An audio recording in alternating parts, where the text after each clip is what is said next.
is Mr. Cunanan. He's been one of our top 10 fugitives now for several weeks. This is the person that's wanted in the homicide of Mr. Versace. The search for the prime suspect in the Versace killing is now for Andrew Cunanan, who is wanted for a total of 5 murders. The FBI is describing it as an intense manhunt. Everybody's got to help us put this guy in jail. Cunanan should be considered extremely dangerous and armed at this time. He always wanted to be someone. He wanted to be famous. He wanted to have money. He wanted to have all the toys. I always remember looking at him and going, wow, how does he pull it off? You know, he's really got this energy about him. He did have a real role to him. He was a party fellow. He had this certain laugh about him that could be heard on the other side of the bar. Ha, ha, ha, ha, ha, ha, ha. He was a big teddy bear, always there with a hug and sweet and kind. I would have never in a million years dreamed that Andrew could hurt someone. Andrew Cunanan was a loser. He wanted to be a part of the society, but he wanted to cheat his way into it. I think while all this was going on, Andrew was wondering where he was going to place in the Serial Killer Hall of Fame.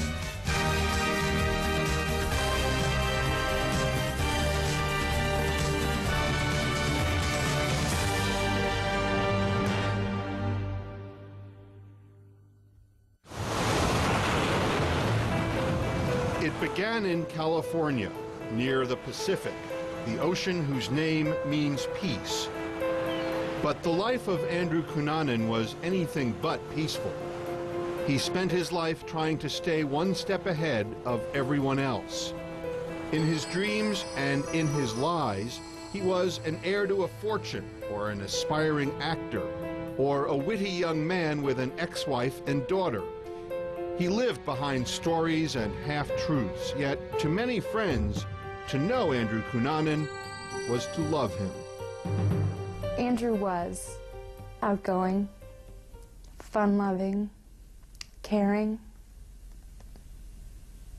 boisterous, goofy, someone who loved life. He could have been anything. Good morning, FBI. But instead, Andrew Cunanan became one of the most notorious and hunted criminals in America. It would all come to a brutal end inside a Miami Beach houseboat, thousands of miles from where his life began, in suburban San Diego, a place where every family worked to try to fulfill the American dream, a dream that Andrew Cunanan would twist into a nightmare. Summer 1969. The sun was setting on a troubled and violent decade. For a brief time, the world looked up in awe and wonder at the promise of a new age as Neil Armstrong took his first steps on the moon. It's one small step for man, one giant leap for mankind. But in San Diego, California, Modesto and Marianne Cunanan had their own reasons for remembering that extraordinary time. That was when they welcomed into the world their youngest child. The last of 4 children, he was born on August 31st in 1969 in Paradise Valley Hospital.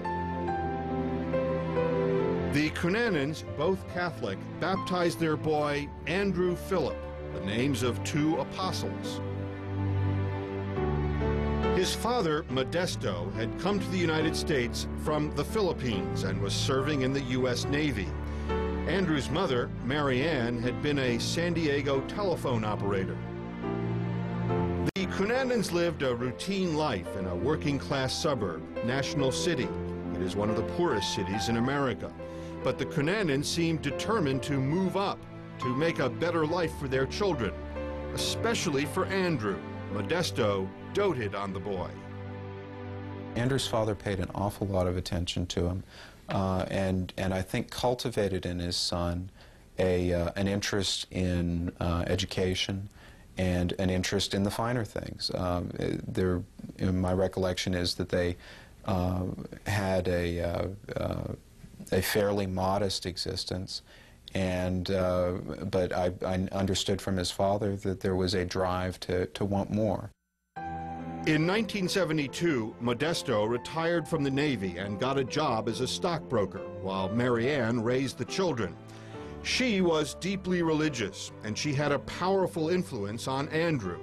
He read the Bible by age 7, became an altar boy, and for a time thought of becoming a priest. His mother was seen almost every day in church, and there was a solemn, almost church-like atmosphere in the Cunanan home as well. It was a very quiet place. It was almost tomb-like in many ways. And I think for Andrew it was a stifling environment.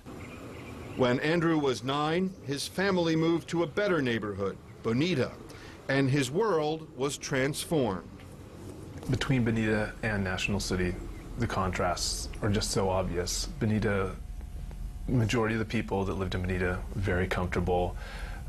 Most people, everybody had a swimming pool and rode horses, went on vacations, had their jet skis, their snow skis. It did not take long for Andrew to see the stark difference between the world he left behind in National City and the world he embraced in Bonita. His tastes began to change. Andrew was over at my house, and he was complaining because there wasn't any Perrier. And at 13, soda water was like drinking Alka-Seltzer. You know, you just didn't want it. And he was complaining because there wasn't any. And I just, 13 years old, complaining there wasn't any Perrier. To me, that was just really bizarre. Well, he would be the type of person that people back at that time, if they had penny loafers, would put pennies inside their penny loafers. But he'd be the type of person that put dimes. It was just like one up on everyone else, you know, just to make himself known. When he was a teenager, his parents moved again to Rancho Bernardo. The Cunanans had climbed one more rung up the economic ladder. But friends remember the Rancho Bernardo house for other reasons. It was basically, by and large, dirt out in the backyard. And Andrew used to point through vertical blinds at the back of his house to the backyard and tell me about his father doing target practice for the Filipino mafia. And I would just laugh him off. Modesto and Marianne managed to send their youngest son to one of the most exclusive private schools, the Bishop's School in La Jolla. The tuition, $9,000 a year. There, Andrew began to rub elbows with the sons and daughters of San Diego's elite. This, Andrew felt, was where he belonged.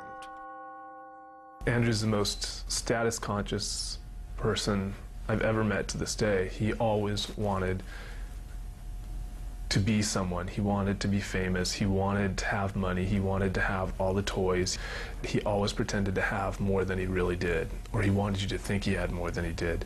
And I just always knew that it wasn't true. It was all fantasy.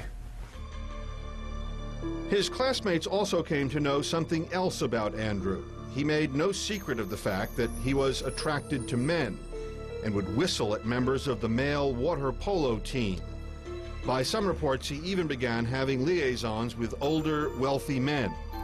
He developed affectations, telling friends his favorite TV show was Brideshead Revisited, and at times he even carried around a teddy bear, like the character Sebastian. Andrew could be colorful and exuberant among his friends, but some saw his behavior as little more than an act. I believed probably 10% of what Andrew said, and 90% of it I wrote off to Andrew wanting attention, even down to his homosexuality. I thought that was an act. And really I think that ultimately Andrew was not gay. As insane as that may sound, I think Andrew found an act that was convenient for getting attention, and the sexual aspects of his life had nothing to do with that act. In 1987, Andrew Cunanan graduated from the Bishop's School. His classmates voted the outrageous 18-year-old the most likely to be remembered. Certainly, they would not forget his yearbook page. While his classmates filled the pages with their accomplishments, Andrew's entry was nearly empty. Others listed their hometowns. Not Andrew. He seemed intent on covering up what he did and where he came from.